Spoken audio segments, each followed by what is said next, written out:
Tadi mana? Apa? Mik tadi mana? Baik. Bismillahirrahmanirrahim. Alhamdulillahi hamdan katsiran thayyiban mubarakan fih kama yuhibbu rabbuna wa yarda. Asyhadu an la ilaha illallah wahdahu la syarikalah wa asyhadu anna Muhammadan abduhu wa rasuluhu la nabiyya ba'dah. Allahumma shalli wa sallim ala abdika wa rasulika nabiyina Muhammadin wa ala alihi wa sahbihi wa man wala. Amma ba'd. Baik, ayyuhal ikhwa azani Allah yakum. Kita lanjutkan pelajaran kita, yaitu syarhu salasatil usul atau syarhu al-usuli as-salasah, ya, yaitu penjelasan 3 landasan utama. Ya. Halaman beda dengan anak, coba tanya ke temennya. Kita langsung ini yang i'lam. Kemarin kan kita matannya, jadi ada matan, ada syarah ya. Matan itu karangan dari Syekh Muhammad bin Abdul Wahab. Matan al-usulus salasah. Kemudian syarahnya dari Syekh Muhammad Al-Utsaimin rahimahullah ta'ala. Nah, kemarin sudah kita bahas, yaitu matan dari Bismillahirrahmanirrahim dan penjelasannya. Sekarang kita membahas berikutnya, yaitu qala al-muallifu rahimahullah ta'ala. Di sini yang dimaksud adalah Syekh Muhammad bin Abdul Wahab rahimahullah ta'ala. Beliau berkata i'lam. Setelah beliau mengatakan Bismillahirrahmanirrahim, selanjutnya beliau mengatakan i'lam. Udah ketemu belum? I'lam, kalau itu bismillah. Yang paling atas ada tulisannya i'lam, ada nggak? Bukan, Pak. Coba. Iya. Oh, kalau antum nggak dianu ya. Nah, yang di sini ini yang merah, ini matan namanya. Yang kita pantum itu merah matan. Kalau di anak kan paling atas. Jadi kalau di antum berarti ini yang merah ini matan. Ini karangan Syekh Muhammad bin Abdul Wahab. Inilah yang kitab Al-Usulus Salasah. Adapun yang di bawahnya itu syarah. Syarah itu penjelasan dari Syekh Muhammad Al-Utsaimin rahimahullah ta'ala. Ketika Anda mengatakan qala al-mu'allifu, berarti yang merah. Ketika Anda mengatakan qala syarih, yang penyarah, yaitu Syekh Muhammad Al-Utsaimin. Paham ya? Nah itu, i'lam. Baik, perhatikan. Qala al-mu'allifu rahimahullah ta'ala, i'lam rahimakallahu. Ketahuilah, semoga Allah merahmatimu, annahu yajibu alaina ta'allumu arba'i masaila. Sesungguhnya atau bahwasanya wajib atas kita semuanya, ta'allumu, wajib apa? Belajar tentang arba'i, 4 masail, perkara, 4 permasalahan. Ini kata Syekh Muhammad bin Abdul Wahab, harus belajar 4 perkara. Kemudian qala syarih, dijelaskan oleh Syekh Muhammad Al-Utsaimin rahimahullah ta'ala, yaitu i'lam. I'lam itu maknanya ketahuilah atau ilmuilah, ya, harus berilmu. Makna i'lam, al-ilmu, kata saya Muhammad bin Al-Utsaimin ya, al-ilmu wa idrakus syai'i ala ma huwa alaihi idrakan jaziman. Ilmu adalah idrak, mengetahui sesuatu sesuai dengan hakikat yang sebenarnya. Sesuai dengan hakikat yang sebenarnya. Itu ilmu. Ya. Sekali lagi, mengetahui sesuatu sesuai dengan hakikat yang sebenarnya. Atau apa? Idrakan jaziman, dengan pengetahuan yang pasti. Itu ilmu. Sesuatu yang pasti, sesuatu yang diketahui secara pasti. Itu ilmu. Kalau dalam agama ya sesuai dengan dalil. Itu agama. Kemudian wa marotibul idraki sittun. Marotib, tingkatan-tingkatan pengetahuan itu ada 6.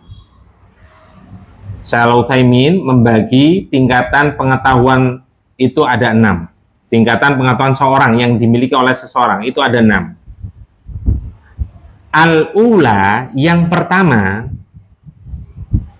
al-ilmu, yaitu al-ilmu. Kembali lagi definisi ilmu tadi apa? Mengetahui sesuatu sesuai dengan hakikat yang sebenarnya dengan pengetahuan yang pasti. Itu definisi tadi. Itu ilmu. Ya. Yaitu apa? Idraku syai'i ala ma huwa alaihi idrakan jasiman. Terjemahnya tadi. Kemudian atsaniyatu, yang kedua, tingkatan yang kedua, al-jahlul basit. Jahil itu apa? Jahil. Jahil itu bodoh. Alias terjemahan secara halusnya itu tidak tahu. Basit itu ringan. Jadi dia nggak tahu. Ketika nggak tahu, dia diam. Itu basit namanya. Nggak tahu tapi diam. Itu basit. Bahasa lainnya gini loh. Nggak tahu tapi sadar diri. Paham ya? Nggak banyak ngomong. Nggak tahu tapi diam. Itu namanya jahul basit. Wa adamul idraki bil kulliyati, yaitu tidak memiliki pengetahuan sama sekali. Dikatakan basit ya karena dia sadar diri, nggak tahu yang ngomong. Makanya kalau kita jahil, jadilah jahil basit ini. Kemudian asalisatu, tingkatan yang ketiga, al-jahlul murakkabu. Jahil murakkab. Jahil murakkab ini nggak tahu tapi nggak sadar diri. Sehingga nggak tahu itu sok tahu. Nggak tahu ngomong. Ini namanya jahil murakkab. Makanya ketika ada seorang berbicara agama tanpa didasari dengan ilmu, ini namanya jahil murakkab. Dan kita berlindung dari orang jahil murakkab ini. Ya, mudah-mudahan kita terhindar. Karena apa? Itu kalau kita berkata atas nama Allah tanpa didasari dengan ilmu, termasuk dosa besar. Waliyadzubillah, hati-hati. Lebih baik kita mengatakan apa? Wallahu alam, kita nggak usah ngomong. Ya, katakan wallahu alam, kita nggak tahu. Maknanya apa? Wa huwa idraku syai'i ala wajhin yukhalifu ma huwa alaihi. Mengetahui sesuatu tapi berlawanan dengan hakikat yang sebenarnya. Makanya dia nggak tahu tapi ngomong. Sehingga jadi apa? Bahasa kita sok tahu. Ya sudah tahu, nggak paham, nggak punya ilmu tapi tetap nyerocos. Ya ini bahasa kasarnya, tetap nyerocos. Ini namanya jahil murakkab, waliyadzubillah. Kemudian ar-rabi'atu, yang keempat, al-waham. Waham. Wa idraku syai'i ma'ahtimali diddin rajihin. Yaitu mengetahui sesuatu tapi prosentasenya 25-75%, bahasanya gitu. Jadi kebenaran yang dia sampaikan 25%. Tapi kesalahannya 75%. Berarti apa? Banyak kesalahannya daripada kebenaran yang dia sampaikan. Itu namanya waham. Atau misalnya dia menyampaikan sesuatu tapi ragu. Dia ragu, tapi kemungkinan benar cuma 25%. Nah, yang lebih aman kita diam. Ini waham. Kemudian al-khamisatu, yang kelima, asyak, saki ragu.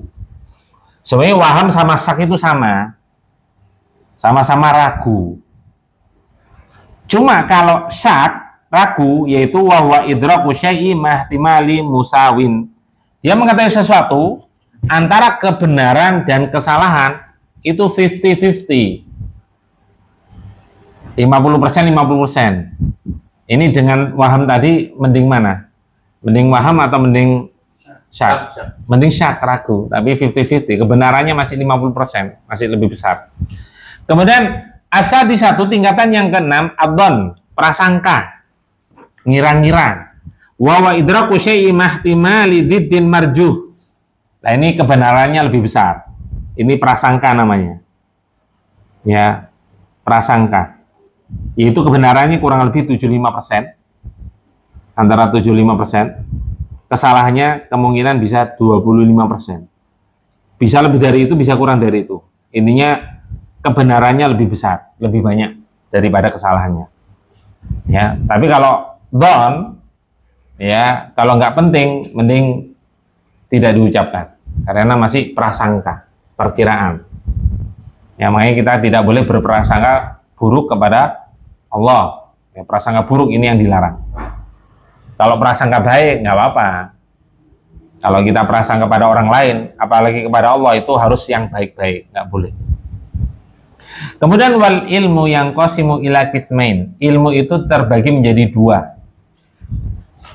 Ilmu daruriyun, yang kedua ilmu nadhariyun.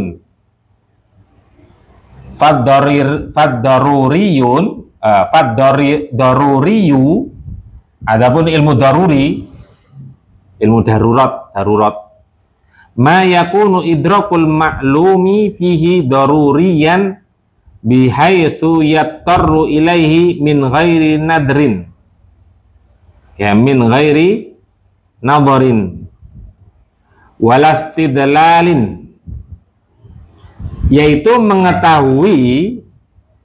mengetahui sesuatu secara darurat.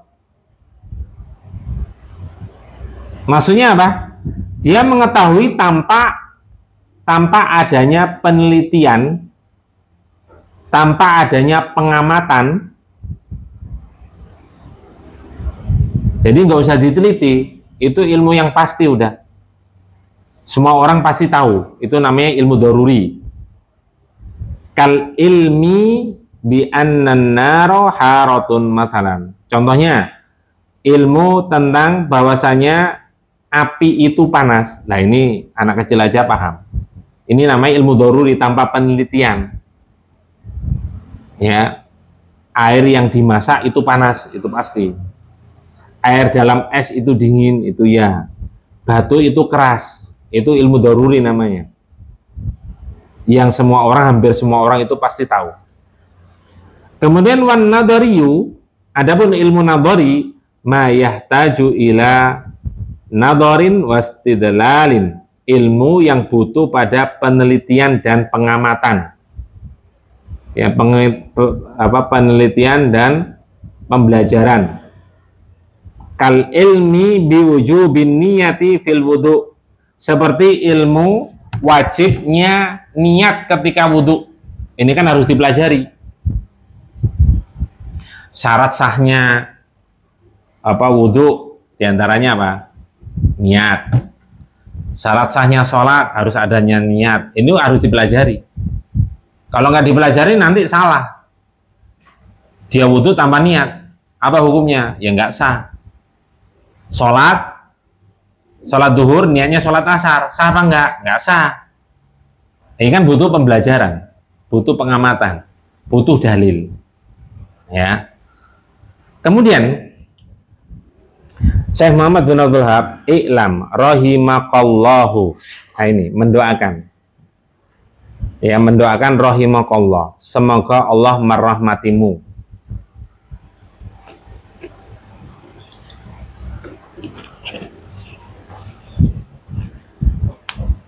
Jangan lupa untuk memperbanyak doa, baik diri sendiri maupun orang lain.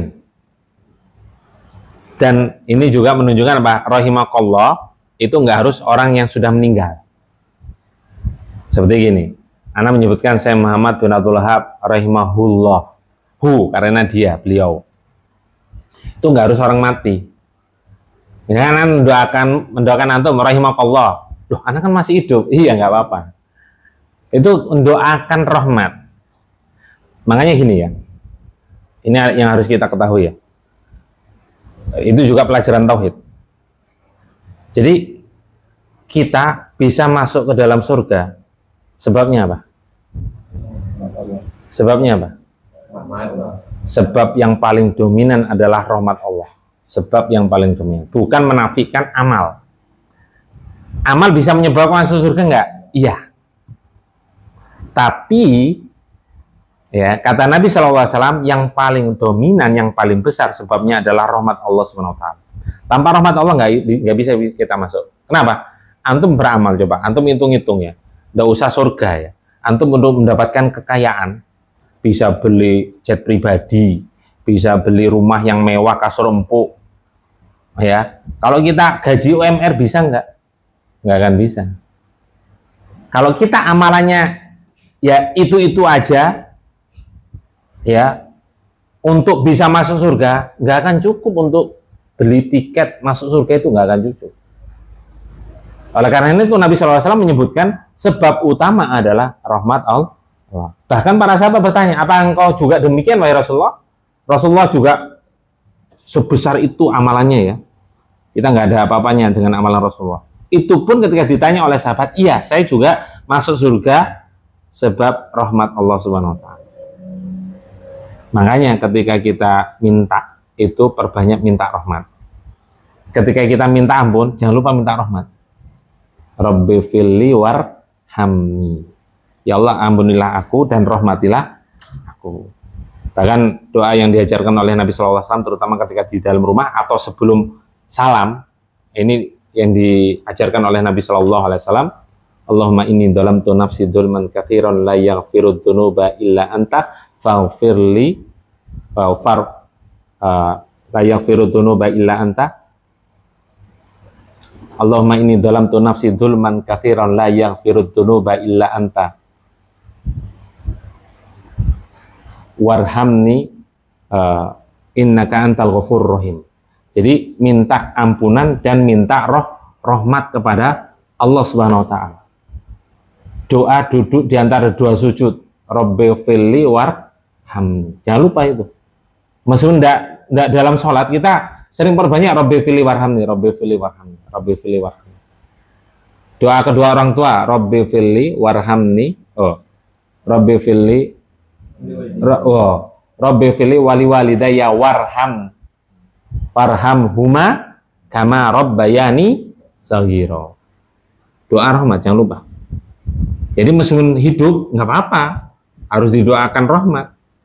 Ya, cuma memang ketika kita mendoakan para ulama yang sudah meninggal dunia itu rahimahullah. Kalau masih hidup biasanya didoakan apa? Hafizahullah. Semoga Allah menjaga beliau. Ketemu teman antum mau doakan rahimahullah. Ya. Makanya yang tepat sebetulnya doa yang meninggal dunia rahimahullahu. Kalau perempuan rahimahullahu. Ya, bukan almarhum. Meskipun almarhum sebagian ulama membolehkan. Almarhum itu asal katanya sebenarnya rahimah. Tapi dia almarhum itu apa? Isim maf'ul. Isim maf'ul almarhum, alif lam. Marhum. Marhum itu yang dirahmati. Al itu alif lam maksudnya. Almarhum yang dirahmati. Nah, ini di Indonesia sudah almarhum sudah lumrah. Bahkan orang kafir pun, Anda lihat di video itu, orang Cina, orang kafir, almarhum katanya. Ini karena mungkin, almarhum itu artinya orang mati, itu salah. Artinya, sebagian ulama kenapa melarang? Almarhum itu sudah dipastikan dirahmati. Padahal yang dibolehkan, kita nggak boleh memastikan, nggak boleh memastikan seseorang itu dirahmati atau enggak. Yang dibolehkan apa? Doa. Semoga Allah merahmatinya. Ya, meskipun sebagian berpendapat boleh kalau niat doa, bukan niat memastikan. Jadi kalau antum mengatakan almarhum itu boleh sebetulnya, ya boleh. Kalau saya condong pada pendapat boleh, asal niatnya doa. Akan tapi yang lebih baik rahimahullah, lebih aman itu, karena maknanya pasti doa. Ini beliau mendoakan rahimahullah, rahimakallah. Mendoakan pembaca kita, mendoakan kita, semoga Allah merahmatimu. Kemudian dijelaskan oleh Syekh Muhammad Al-Utsaimin rahimahullah taala, rahimakallah afadha 'alaika min rahmatihi allati tahsulu biha alamat lubika wa tanju min mahdurika. Maknanya rahimakumullah yaitu apa? Melimpahkan atasmu atau melimpahkan kepadamu rahmatnya Allah. Jadi semoga Allah melimpahkan rahmat Allah kepadamu. Ya, allati tahsulu biha, yang dengan rahmat itu engkau bisa mencapai alamat matlubika, apa yang kau inginkan. Ya, dengan rahmat Allah, ketika seorang mendapatkan rahmat Allah, itu akan mencapai apa yang dia inginkan. Watanju juga maknanya apa? Min mahdurika, dia akan diselamatkan dari mara bahaya.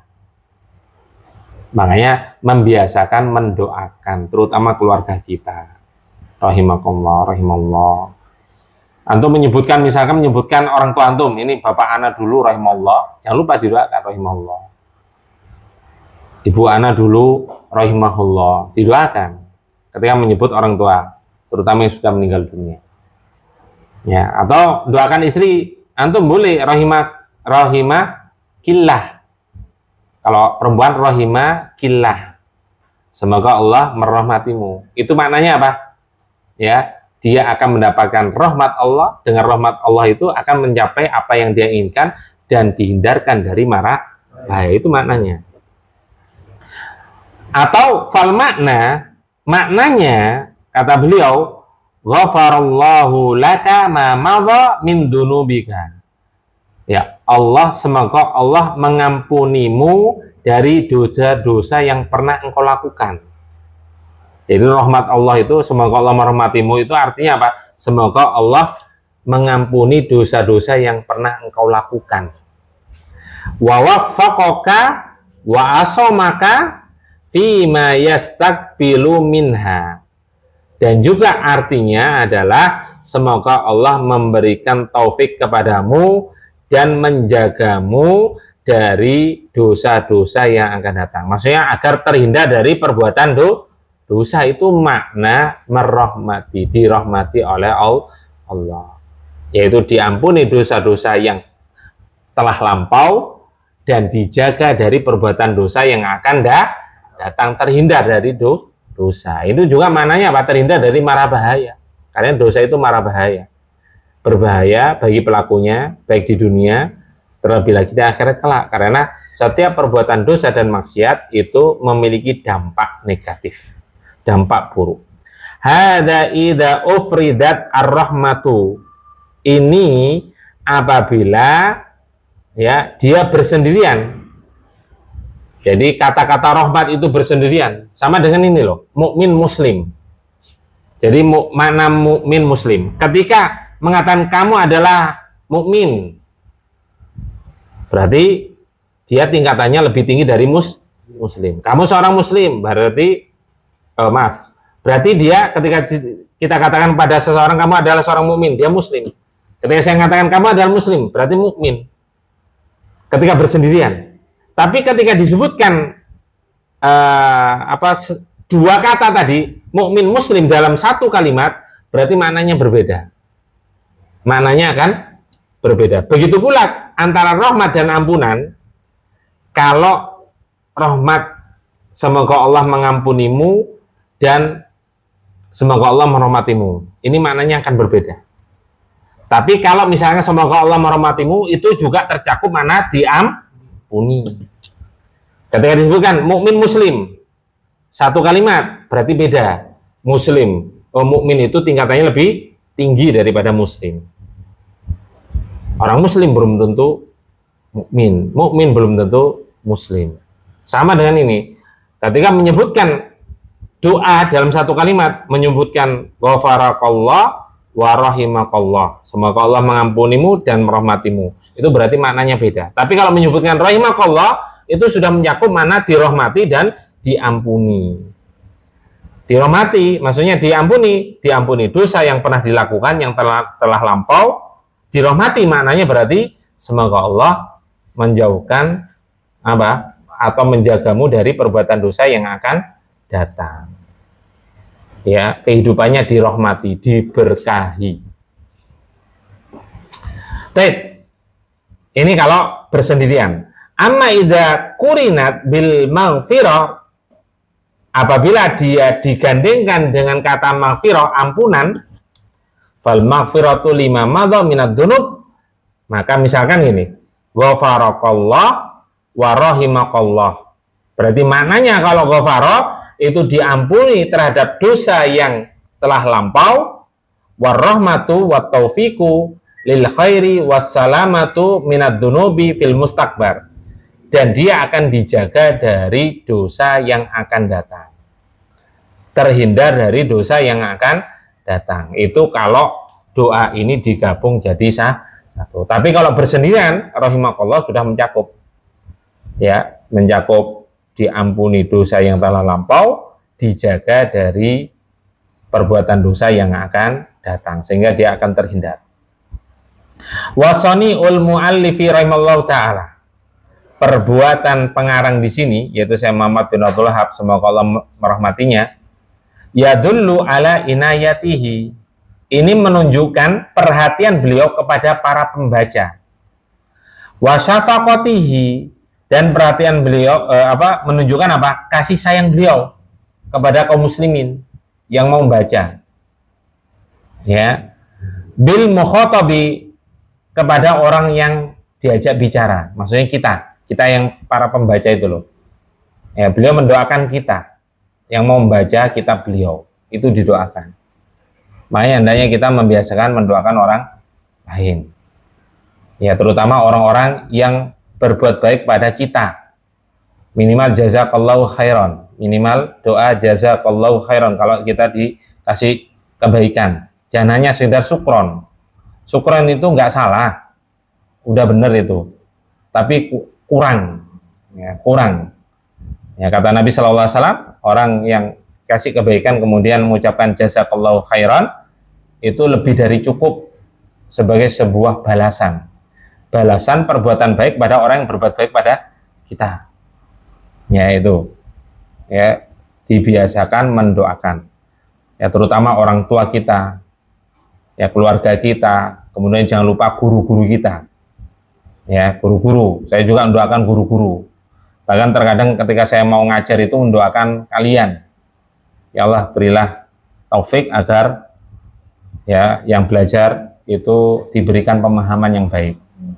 Nah, itu didoakan, saya sering mendoakan, kadang juga mendoakan untuk diberikan keikhlasan, terutama ketika sholat Jumat, itu saya doakan, ya, makanya antum juga saling mendoakan, apalagi kalau doa tanpa sepengetahuan orang yang didoakan, akan didoakan para malaikat dengan doa yang semisalnya. Lo yang doakan, antum doakan orang lain, itu nggak rugi, untung, sudah dapat pahala, kemudian kita dibalas didoakan yang sama dengan malaikat, bukan orang, malaikat yang dengan muqarrabun, yang dekat dengan Allah Subhanahu Wa Taala. Maka jangan pelit untuk mendoakan pada keluarga kita, jangan pelit.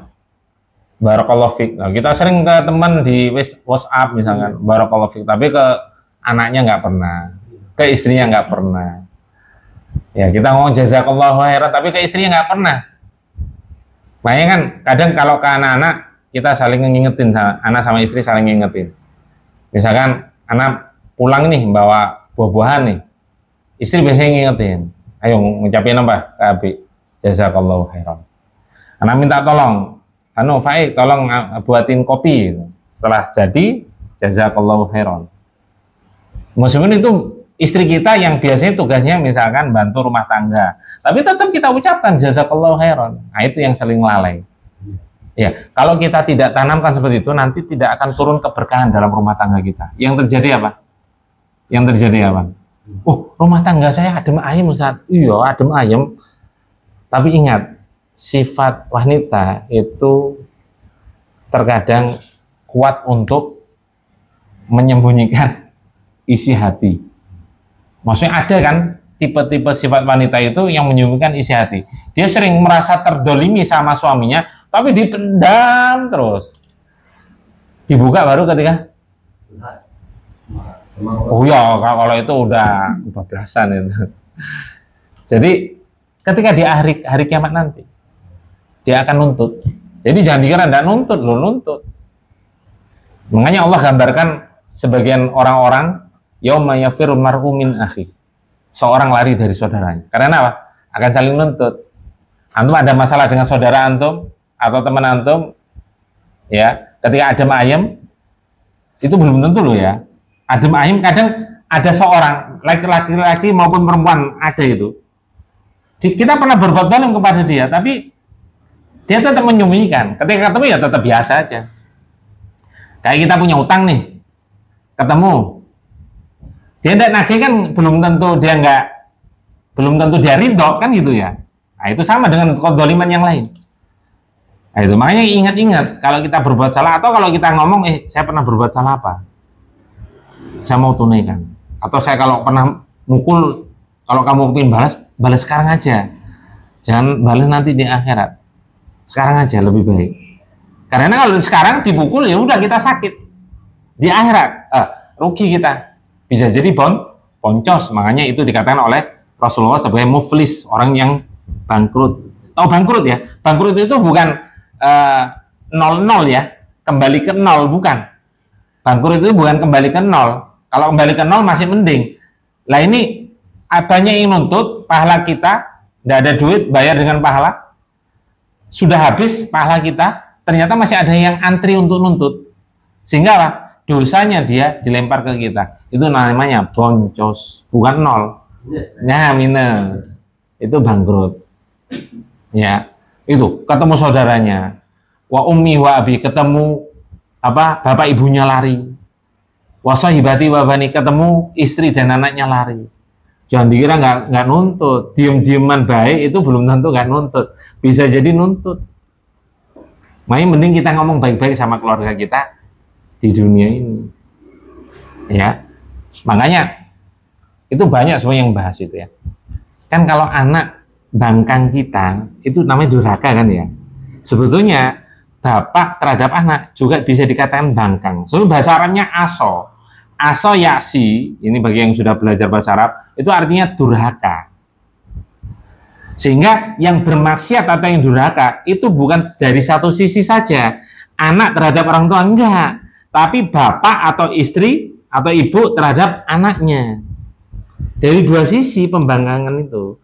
Makanya ketika zamannya Khalifah Umar bin Khattab radhiyallahu anhu, ada seorang bapak yang mengeluhkan anaknya.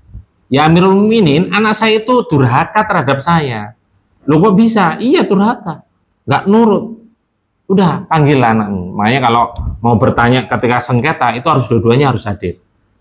Kalau mau diadili ya dua-duanya harus hadir. Antum ada sengketa dengan istri antum atau pasangan antum, nggak bisa antum lapor sepihak saja, nggak mendengar dari pihak yang berlawanan, yang bersengketa, nggak bisa. Makanya ketika terjadi perceraian, ya nggak bisa nanya gitu. Suami istri harus datang ke rumah, harus tanya langsung. Karena nanti tak tanya, dikonfrontasi. Benar nggak ini mengucapkan ini? Benar nggak ini? Biasanya saling debat nanti. Nah ini. Nah kemudian dihadirkan anaknya. Kemudian dia ngomongkan sama Umar, apa benar engkau berdurhaka terhadap orang tua? Kenapa kamu durhaka? Wahai Umar, wahai Amirul Mukminin, boleh nggak saya ngomong dulu? Ya. Sebelum saya berbuat durhaka terhadap bapak saya, ayah saya, bapak saya sudah durhaka terhadap saya. Loh kenapa? Iya, bapak saya nggak pernah mengajarkan agama, nggak pernah mengajarkan kebaikan. Ya bagaimana saya tahu itu benar, itu salah, itu baik, itu buruk? Nggak pernah diajari, nggak pernah dididik dengan benar. Ya wajarlah saya bantah. Oh saya nggak tahu tata krama, nggak tahu mana yang diperintahkan, yang harus dilakukan terhadap anak, terhadap orang tua. Ya, kata Umar apa? Kalau gitu kamu bermaksiat, durhaka terhadap anakmu sebelum anakmu durhaka terhadap engkau. Ya, engkau juga salah. Nah, makanya ini yang jadi perhatian kita. Jangan sampai kita nuntut anak kita tidak boleh durhaka, tapi ternyata kita yang durhaka. Berbuat zalim maksudnya. Berbuat zalim. Loh kok bisa Ustaz? Ya bisa, kan banyak sekarang orang tua yang berbuat zalim terhadap anaknya. Banyak kan? Banyak nggak? Banyak. Seorang ibu aja ada. Meskipun tanpa sadar dikira itu apa? Tidak berbuat zalim. Contoh, yang pernah nanya ke anak, Ustaz, anak itu dulu punya suami, qadarullah meninggal, menyisakan harta waris. Ya, kemudian saya nikah lagi dengan laki-laki lain. Saya punya anak dari suami yang pertama. Hartanya banyak, harta warisnya banyak. Kemudian harta itu kita kelola untuk bisnis. untuk usaha. Sama suami yang kedua, qadarullah bangkrut. Terus gimana ini Ustaz? Ibu sama suami yang sekarang berbuat zalim pada anak-anak suami yang pertama. Terus gimana? Kalau itu belum balik, ibu cicil ganti, kemudian ketika balik sampaikan permintaan maaf. Karena menggunakan hartanya tanpa hak, tanpa izin. Itu nggak boleh. Kecuali dibolehkan oleh Allah, digunakan itu untuk usaha, untuk dikembangkan, tapi usaha yang sudah jalan. Kan usaha, tahu nggak? Antum kalau pernah bisnis ya, tahu Pak ya? Bisnis dagang atau apa ya? Kalau namanya merintis, itu lebih berat daripada sudah jalan. Iya Pak Waris. Merintis itu lebih berat. Kalau memang merintis, hati-hati menggunakan harta anak yatim. Ini harta anak yatim loh, karena meninggal dunia bapaknya. Itu nggak boleh sembarangan, makanya dosa besar. Termasuk dosa besar mengambil harta anak yatim. Itu durhaka, itu namanya. Seorang ibu durhaka terhadap anaknya. Makanya hati-hati. Makanya harus kasih pengertian dalam masalah harta waris dari sekarang, pelan-pelan tapi ya, pelan-pelan. Kenapa? Nanti tersinggung istri antum. Pelan-pelan. Kenapa? Itu harus dibedakan. Harta antum, harta istri harus dibedakan. Kenapa? Karena itu menyangkut harta anak antum. Karena harta anak itu lebih besar jatahnya daripada ibunya. Kalau punya anak, suami yang meninggal punya anak, suami ya, yang karena bisa jadi kan istri juga punya anak sendiri dari suami yang lain. Suami punya anak, itu ibunya cuma dapat 1/8. Sisanya anaknya. Berarti apa? 7/8 itu untuk anak. 7/8 dibagi jumlah seluruh anak.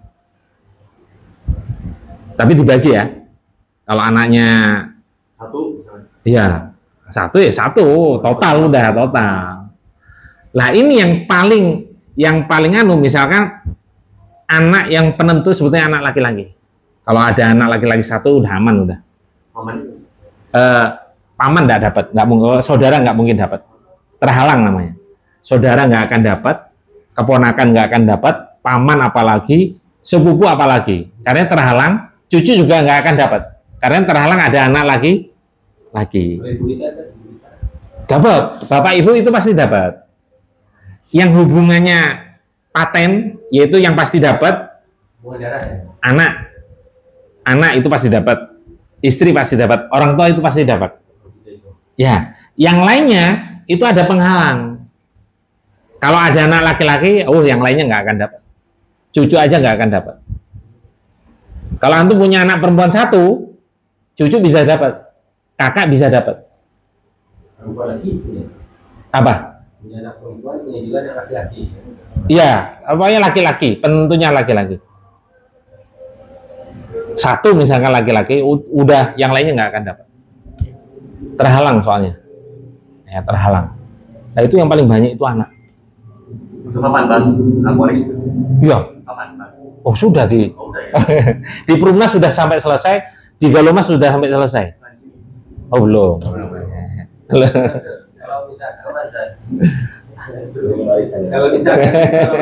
yang meninggal enggak, karena banyak nggak paham sehingga berbuat zalim, Mbak. Kalau misalkan bapak dalam meninggal nih, kan si ibu yang punya harta. Nggak mungkin ibu menguasai semuanya, nggak mungkin. Kalau punya anak itu pasti 1/8. Jatah ibu cuma 1/8. Jadi 1/8 tadi. Lalu si ibunya meninggal. Si ibu masih punya harta. 1/8 yang dibagi, yang lainnya nggak boleh. Itu jatah anaknya. 1/8 doang. Iya. Makanya ketika ada yang meninggal itu wajib harus dihitung langsung. Harus. Kenapa? Karena dapat kasus itu sudah berapa keturunan itu. Waduh, repot kalau kayak gini. Repotnya kenapa? Karena yang dihitung itu harta yang awal meninggal, ini punya harta, kemudian dibagi, kemudian dia cuma dapat berapa, ini dibagi. Itu yang bingung nanti. Ngurutannya itu harus ngurut dari atas lagi. Kalau itu waris. Kalau sudah meninggal semua kan bingung. Ini meninggal duluan enggak? Karena patokannya masih hidup ya. Kalau kita punya anak tapi meninggal duluan daripada kita, yang meninggal nggak dihitung. Nggak dihitung. Misalkan antum hanya punya anak laki-laki satu, qadarullah meninggal sebelum kita. Sisanya anak perempuan, maka anak laki-laki nggak dihitung. Berarti kakak antum bisa dapat. Kakak bisa dapat. Kakak laki-laki itu bisa dapat. Pokoknya patokannya anak laki-laki yang masih hidup. Kalau hartanya motor doang dibagi. Bagi. Motornya harga 2 juta misalnya. Iya bagi. Bagi juga ya. Iya. Buat lu aja. Antum kalau nggak usah dibagi. Kalau kita nggak punya harta sama sekali, apa yang mau dibagi? Paham? Kalau punya, iya. Ini ada tanda-tanda beliau mau buat PT beliau. Bukan buat, udah ada. Oh, udah loh. Udah. Yang dibagi gini. Istrinya 2 gimana itu ya? Ya harus dibagi. Tetap bagi. Kan ada anak laki. Oh iya, tetap bagi. Itu anak kita. Yang penting bukan janda yang bawa anak ya. Janda yang bawa anak kita. Antum nikahi janda, ada yang bujang nggak sini? Antum kalau nikahi janda, dia punya anak, dia nggak dapat harta waris. Jangan lupa, nggak dapat harta waris. Anak kandung kita yang dapat harta waris. Kalau berwasiat boleh. Misalnya antum kaya nih, ya kalau kaya jangan pelit. Berwasiat. Wasiat, ya. Nanti tapi maksimal 1/3, nggak boleh lebih. Ada batasannya, nggak boleh lebih banyak. 1/3 itu kebanyakan. Justru yang sebagian ulama berpendapat, pendapatnya Abu Bakar itu yang paling bagus, yaitu 1/5. Kasih 1/5, wasiat. Wasiat itu apapun ya, wasiat. Misalkan, tolong harta saya nanti bangun masjid, itu wasiat, nggak boleh dari 1/3. Bangun masjid itu juga wasiat. Kenapa? Kenapa nggak boleh? Karena ketika mau meninggal dunia, dan ketika orang sudah meninggal dunia, harta itu bukan milik si pemilik awal, si mayit, tapi sudah milik dari ahli waris. Jadi itu nggak boleh melebihi dari 1/3. Makanya kalau berwasiat untuk selain ahli, kalau ahli waris nggak usah berwasiat. Kalau antum berwasiat, udah nanti dibagi sama rata, nggak berlaku, nggak boleh. Kalau diberlakukan dosa, yang berwasiat dosa, anak-anaknya juga dosa. Waliyadzubillah. Jadi harus dihitung. Kalau itu berupa properti, berupa perusahaan, berupa apa lagi, kendaraan, nggak harus dijual ketika itu. Ingat, nggak harus dijual ketika itu, tapi harus dibagi. Yang dibagi apa? Prosentase. Paham? Ketika properti misalnya rumah, gimana pembagiannya? Ya di prosentase dulu, diubah ke prosentase. Ketika dijual misalkan yang laki misalkan dapat 50%, yang perempuan dapat 25%. Ya ketika dijual ya tinggal dibagi aja sesuai prosentase yang ada. Makanya yang kasih pengertian itu harus dari dua sisi loh ya. Dari sisi anak sama dari sisi ibu. Ya, yang biasanya yang banyak berbuat zalim itu orang tua. Nah, dari sisi istri harus dikasih pengertian. Itu bukan jatahmu seluruhnya, tapi juga jatah anak-anak, dan anak-anak itu paling banyak. Kampung banyak gitu. Karena ketika seorang istri dicerai, dia bukan jadi ahli waris lagi. Tapi orang tua tetap jadi ahli waris, apapun keadaannya. Anak, perceraian terjadi, tetap anak itu nasab kepada bapaknya, wajib harus dapat jatah waris. Nah, maksudnya gini, kita kasih pengertian istri biar tidak berbuat zalim kepada anaknya. Tidak menggunakan ketika dia menikah lagi dengan laki-laki lain, tidak mengambil harta jatah anaknya. Yang kedua, anak juga kasih pengertian ketika sudah dewasa, ketika sudah balik. Apa pengertiannya? Kalau itu rumahnya cuma satu, Dok, jangan diusir oleh ibumu, paham nggak? Diusir, dijual. Ibunya luntang-luntung sudah tua. Enggak, itu namanya durhaka. Enggak harus dijual rumahnya. Tapi apa yang dibagi prosentase tadi? Udah nggak apa-apa ibu, pakai aja di sini, sepakat musyawarah sama anak-anak yang lain, sepakat suruh tinggal. Kecuali misalkan udah jual aja, rumahnya kegedean. Kita kan punya rumah masing-masing. Oke, dijual. Tapi siapa yang jaga ibu ini? atau kita belikan rumah bareng-bareng. Jadi harus ada. Kalau enggak nanti kalau kita nggak ngasih pengertian dua sisi ini, salah satu akan berbuat dolim atau dua-duanya berbuat dolim. Kan banyak orang anak-anak nuntut ibunya kan, nuntut, maksudnya rumahnya mau dijual mau diambil, ibunya diusir. Kan ada itu. Antum cek di media sosial, Anda pernah baca soalnya. Itu yang kita melakukan penjagaan preventif. Biar kita tidak berbuat dolim. Anak juga tidak berbuat dolim, seorang istri, seorang ibu terhadap anaknya juga tidak berbuat dolim. Jadi semuanya harus kasih pengertian dan ilmu.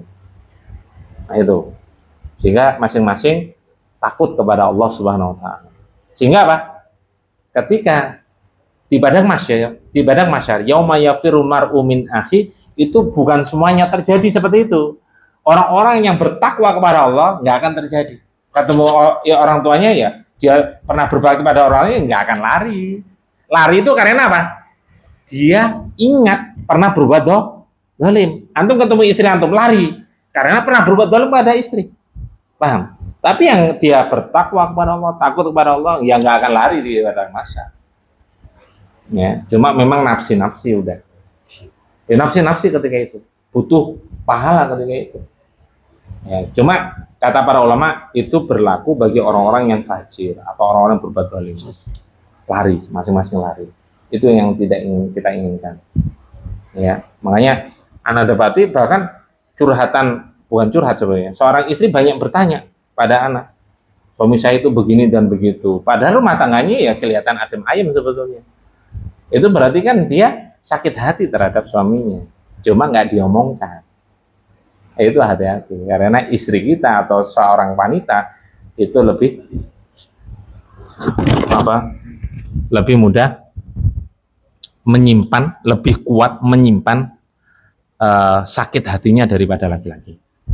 Paham ya? Itu makanya saya antum nggak ketika nyampaikan ketika sudah lama atau keburu ajal menjemput antum, ya kan berantakan nanti. Kita kepingin apa? Kita kepingin ketemu di akhirat dengan orang tua kita, dengan anak kita, dengan istri kita. Kan ingin berkumpul kembali kan? Nah itu yang kita inginkan. Kita nikah bukan hanya setahun 2 tahun sampai menua, enggak, sampai surga. Itu cita-cita kita. Ya makanya dijaga. Saling mendoakan. Caranya apa? Saling mendoakan. Makanya banyak para istri yang jabri ke anak, Ustaz, suami saya itu begini. Bahkan ada yang di grup, Ustaz, suami saya itu begitu, suami saya itu begini. Saya tanya, pernah mendoakan suami enggak? Pernah, Ustaz. Berapa kali? Sehari kah? Ya, pokoknya pernah, Ustaz. Rata-rata enggak setiap hari. Antum juga belum tentu setiap hari loh.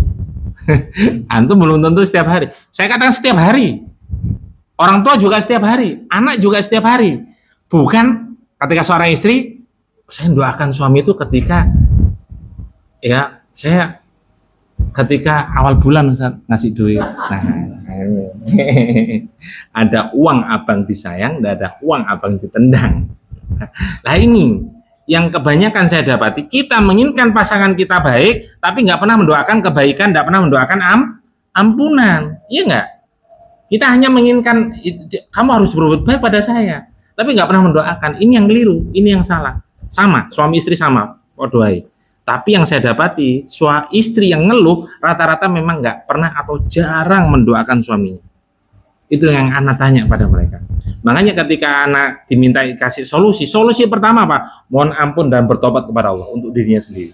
Kemudian mohon ampun dan bertobat kepada Allah untuk suaminya apa pasangannya. Ya rata-rata nggak pernah. Kemudian yang kedua, doakan suaminya dengan kebaikan, dengan hidayah taufik.